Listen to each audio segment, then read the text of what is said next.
이렇게 우리 잠깐만 뒤돌아보아도 어떻게 지금 내가 여기까지 그래도 힘들고 어려웠지만 견디고 버텨왔는가?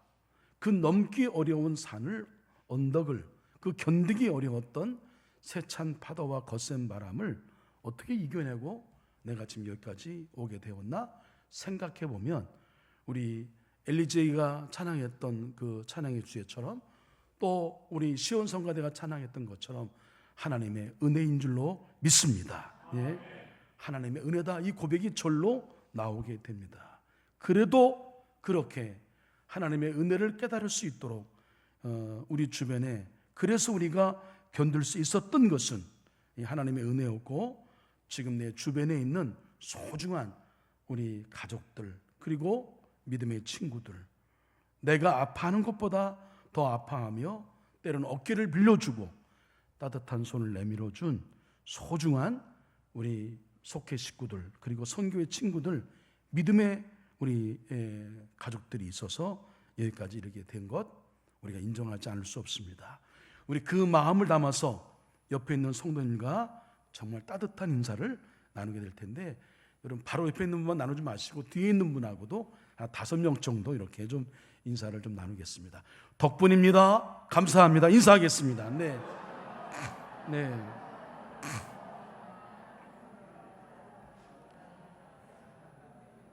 오늘이 여러분 12월 마지막 주일 송년주일이죠. 그러면 뭐 어느 주일이든 특별한 주일이 없죠. 그래서 이 말씀을 준비하는 데에 저는 뭐 목숨을 건다 이렇게 표현하는데, 아무튼 설교 준비하는 데 최선을 다하려고 노력하고 있습니다. 근데 송년주일날 늘 항상 고민해요. 어떤 말씀을 전할까? 여러 차례 말씀을 전했는데 이 12월 마지막 주일 차가운 겨울 바람이 옷깃을 여미게 하는 이 계절에 서게 되면 저는 언제나 먼저 떠오르는 장면이 있어요. 로마의 한 지하 감옥을 떠올리게 됩니다. 빛 한 줄기 제대로 들어오지 않은 습하고 어두운 마음에 튄 감옥, 그곳에는 한 노인이 앉아 있었습니다.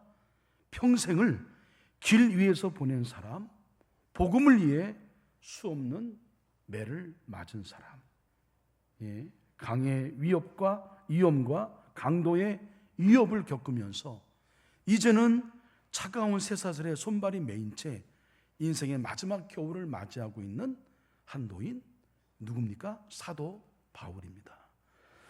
오늘 우리가 읽은 이 디모데후서 4장 본문은 그 노사도가 쓴 마지막 편지의 클라이맥스라고 여러분 그렇게 생각하면 됩니다. 사람들은 이 본문을 가리켜서, 이것을 가리켜서 사도 바울의 유언이다 이렇게 부르기도 합니다.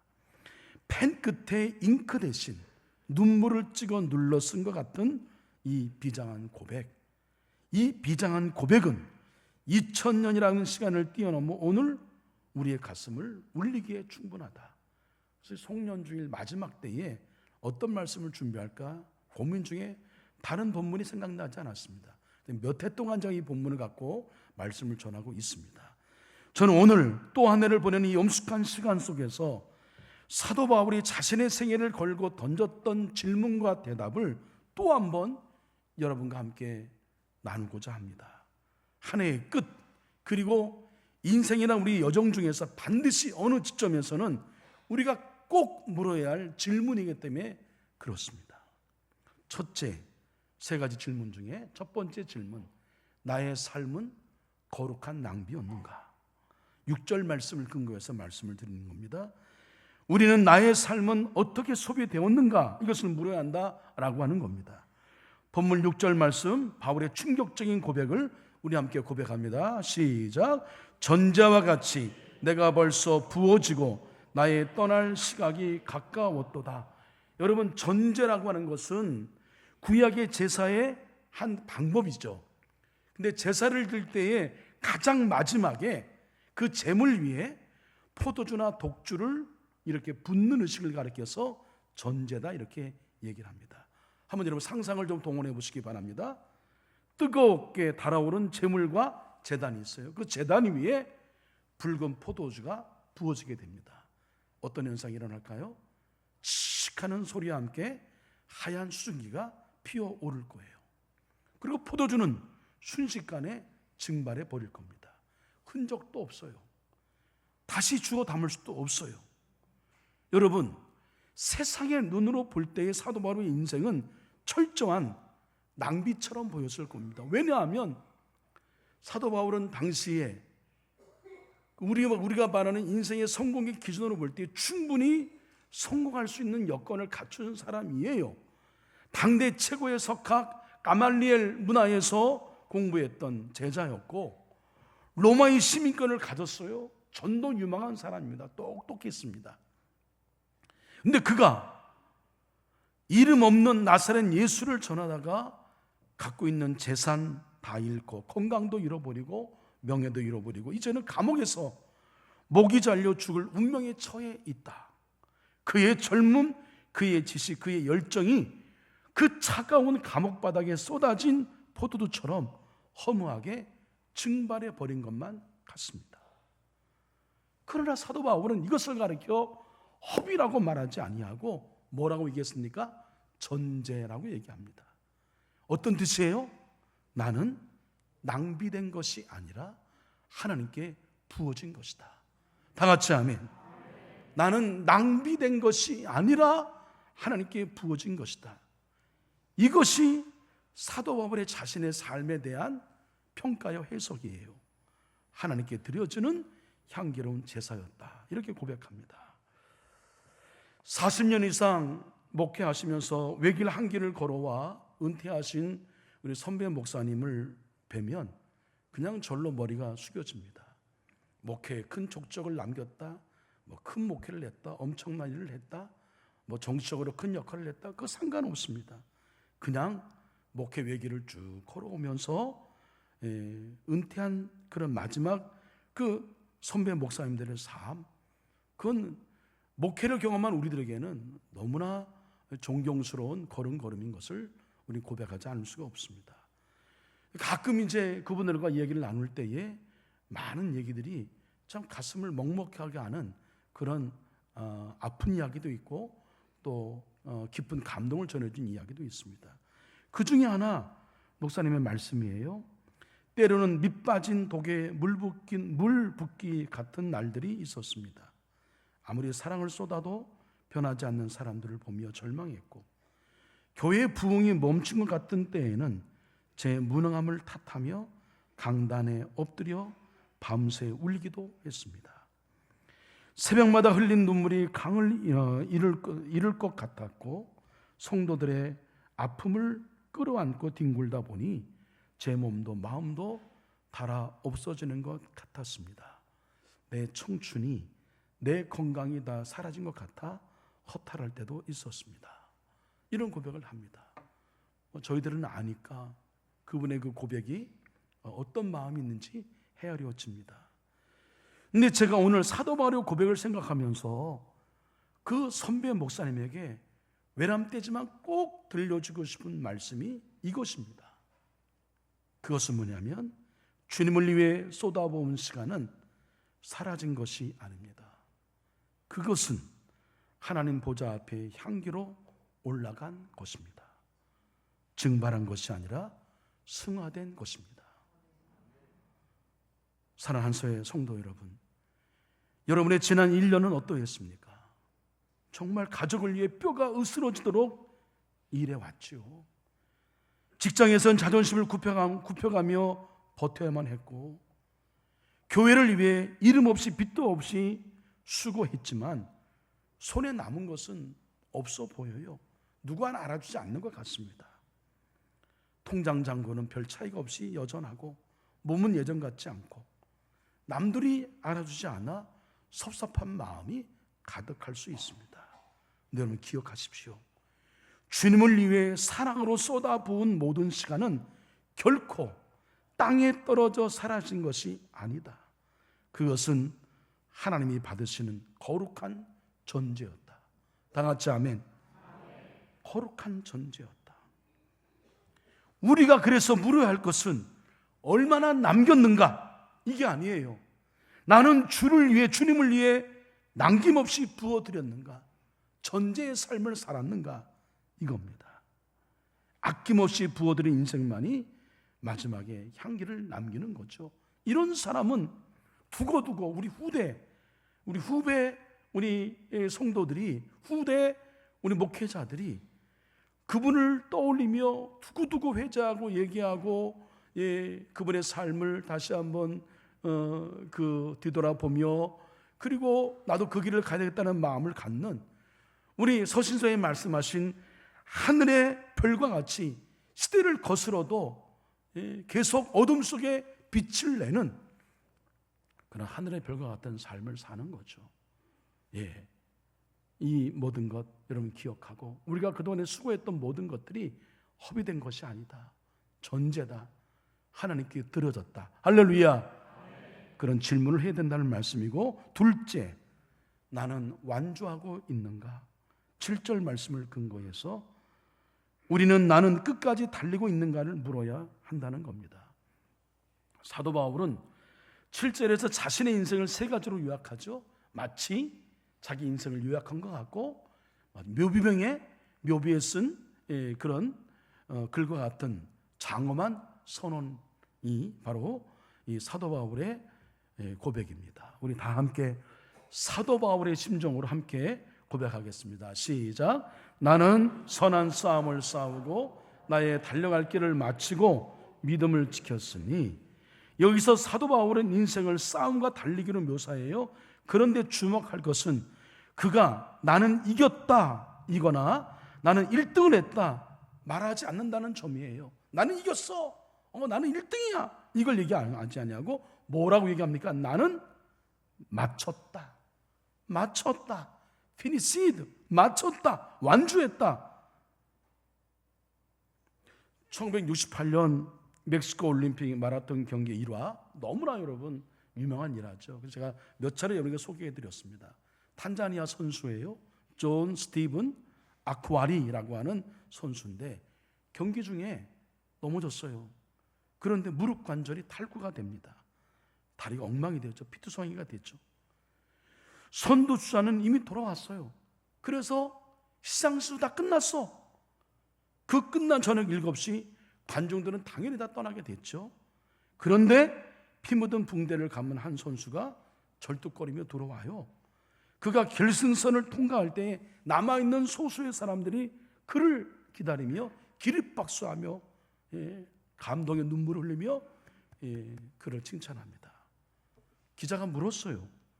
왜 포기하지 않았어요? 물었어요. 그게 유명한 대답이죠.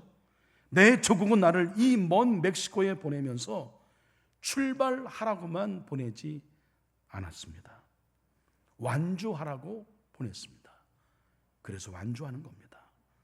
사랑하는 한서의 성도 여러분, 신앙생활은 단거리가 아니잖아요. 마라톤입니다. 누가 더 빨리 성공하느냐, 누가 더 빨리 직분을 받느냐, 누가 더 큰 교회를 이루었느냐, 누가 얼마큼 더 많은 봉사를 했느냐, 이 중요하지 않습니다. 하나님이 각자에게 맡기신 코스를 이탈하지 아니하고 끝까지 복음을 굳게 붙들고 순례자로서 마지막까지 여러분 견디고 버티며 이겨내며 완주하는 이 마라톤의 결승선을 통과하는 거, 이게 중요한 거죠.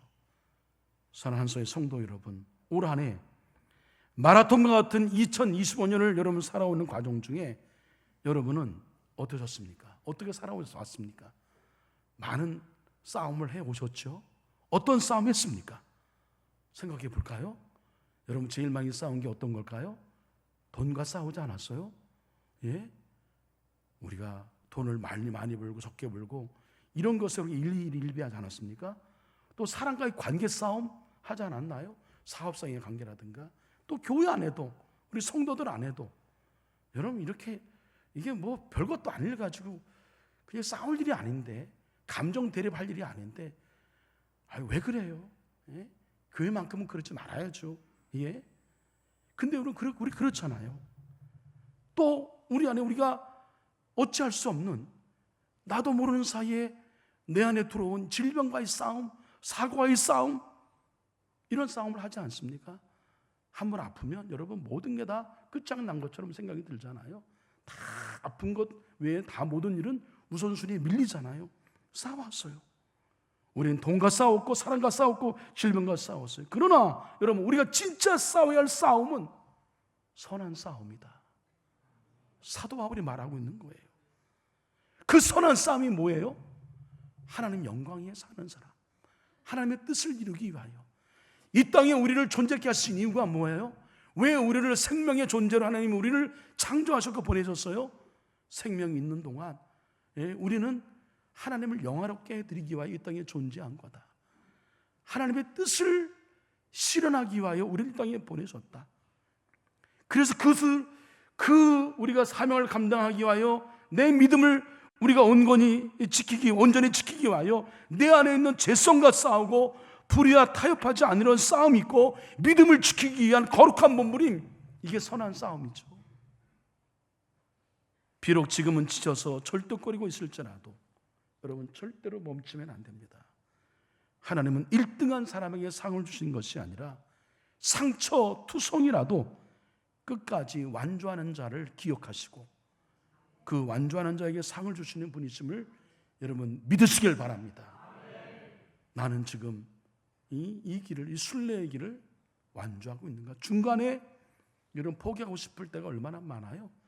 그러나 그럴 때마다 성령 하나님께서 우리를 돕는 사람을 보내주어서 다시 우리의 마음과 믿음을 추스려서 여기까지 이르게 하신 것, 선한 싸움으로 우리를 이끌어 주신 것, 그래서 결국은 믿음을 끝까지 지켜서 완주하라고 우리를 부르신 걸 우리 기억해야 하며 물어야 됩니다. 나는 지금 어디를 향해 달려가고 있는가? 나는 지금 무슨 싸움을 하고 있는 거야? 이게 뭐 별것도 아닌 거 가지고 깍두기 할 거야, 포기 김치 할 거야, 이것 때문에 싸우고 감정 상하고 이럴 일이 아니잖아요. 정말 중요한 선한 싸움을 싸워야 되는 우리들인데 질문해야 됩니다. 셋째로, 나에게는 기다림이 있는가? 8절 말씀에 근거하여 마지막으로 우리는 나에게는 영원한 상급에 대한 소망이 있는가를 물어야 합니다.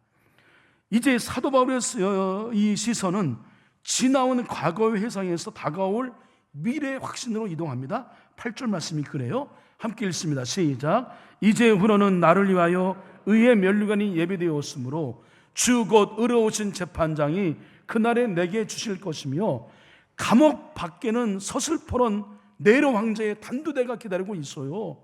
로마의 법정은 그에게 유죄를 선고하고 사형을 언도할 거예요. 네로는 불의한 재판장이에요. 그는 자신의 광기를 채우기 위하여 사도 바울을 죽일 거예요. 그러나 사도 바울은 거기서 머물지 않았습니다. 감옥 천장 너머에 있는 또 다른 법정을 보고 있죠. 바로 의로우신 재판장 예수 그리스도가 주재하시는 하늘의 법정을 보는 겁니다. 사도 바울은 확신하죠.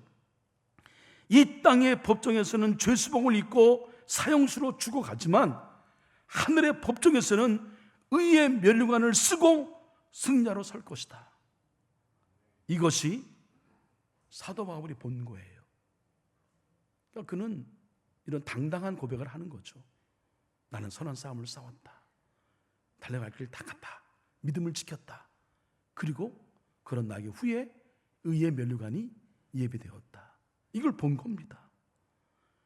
여러분, 이것이 이 사도 바울의 이 다른 사람이 보지 못한 영적인 시각, 믿음의 눈으로 바라본 또 다른 법정에서의 자기를 평가하고 판단할, 언도할 그런 것에 대한 분명한 확신이 있기 때문에 그런 이 멋진 당당한 고백을, 비장한 고백을 할 수 있었던 거였죠.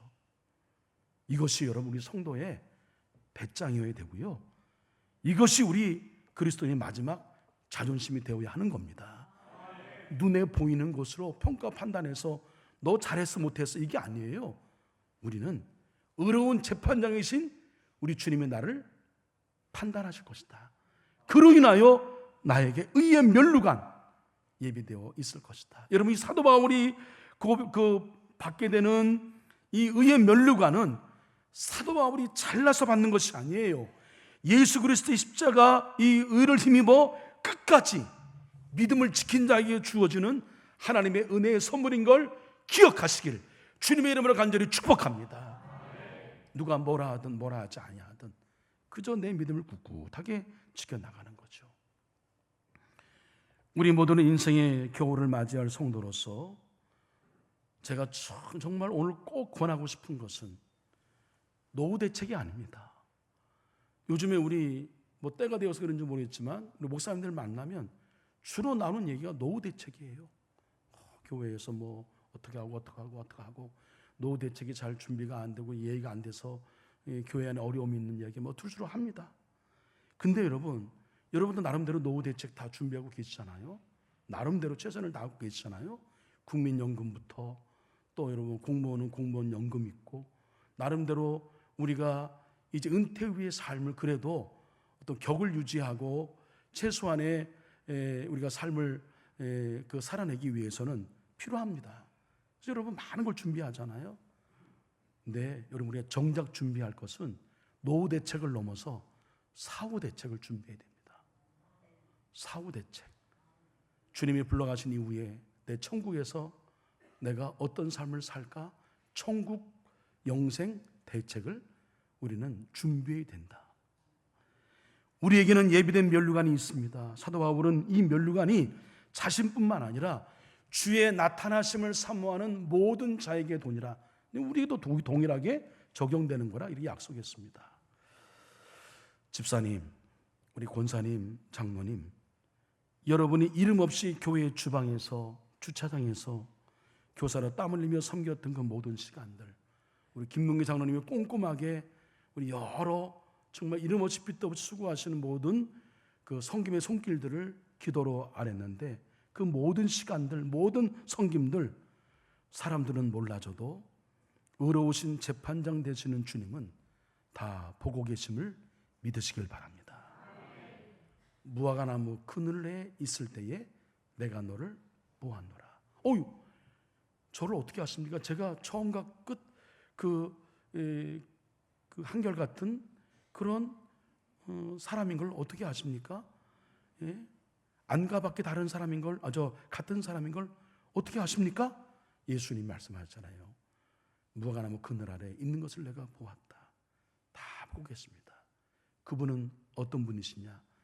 정치적으로 어떤 정권이 바뀌면 바뀌는 것에 따라 자기 당리당략으로 법 해석이 다르고 입장이 다른 것 아니라 하나님은 공정하십니다. 하나님은 공평하십니다.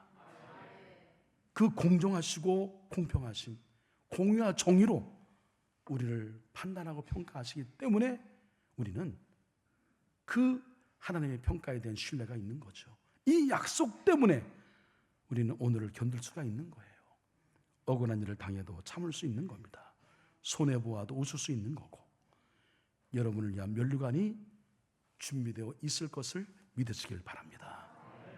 사랑하는 미래한서의 성도 여러분, 말씀을 맺으려 합니다. 오늘 본문 6절에 나의 떠날 시각이 가까웠도다라는 말씀이 있습니다. 여기서 떠남이라고 하는 단어, 이 헬라어 단어는 항구에 정박해 있던 배가 밧줄을 풀어서 다시 닻을 올려서 먼 바다로 나아가는 것을 의미합니다. 아날로시스라는 단어예요. 근데 사도 바울에게 그러므로 죽음은 끝이 아니다. 소멸이 아니었다. 그것은 좁은 항구를 떠나서 영원한 하나님 나라 그 넓은 대양으로 나아가는 위대한 출항이었다. 우리는 믿는 사람들은 죽음이 끝이 아니에요. 예? 은퇴도 끝이 아닙니다. 2025년의 마지막도 끝이 아니에요. 그것은 더 깊은 세계, 하나님 계신 영원한 세계로 나아가는 새로운 출발이요 시작인 것입니다. 바라건대 훗날 우리 모두가 주님 앞에 서는 그날 우리 서로의 얼굴을 바라보며 이렇게 고백할 수 있기를 소망합니다. 집사님 그리고 권사님, 장로님 참 잘 싸우셨습니다. 그 힘들었던 2025년에도 그 어려웠던 시절에도 포기하지 않고 잘 달려오셨습니다. 그리고 정말 귀한 믿음을 지키셨습니다. 이 한 해를 보내며 후회와 아쉬움은 십자가 앞에 모두 여러분 쏟아 부으십시오. 절대 그건 실패가 아니라 거룩한 전제입니다. 그리고 다시 신발끈을 동여 매십시오. 우리에게는 아직 달려갈 길이 남아있고 저기 결승선에는 우리를 위해 예비된 의의 면류관을 드시고 우리를 기다리시는 주님이 계시기 때문에 그렇습니다. 의로우신 재판장, 우리 주 예수 그리스도의 은혜와 평강이 선한 싸움을 싸우며 묵묵히 자신의 길을 가고 있는 우리 한서의 성도님 여러분 모두와 여전히 2025년에도 함께 하신 우리 하나님이 2026년 말과 같이 달리는 여러분 가운데에도 변함없이 함께 하시기를 주님의 이름으로 간절히 축원합니다. 여기까지 인도하신 에베네셀의 주님 감사합니다. 은혜로 살아온 한 해를 뒤돌아봅니다. 나의 삶은 어떻게 소비되었는가? 나는 끝까지 달리고 있는가? 나에게는 영원한 상급에 대한 소망이 있는가? 이 질문에 답할 수 있는 후회를 줄이는 삶, 멋진 매듭을 짓는 삶으로 생의 마침표를 찍는 우리 모두가 되게 하여 주시옵소서. 예수님의 이름으로 기도합니다. 아멘.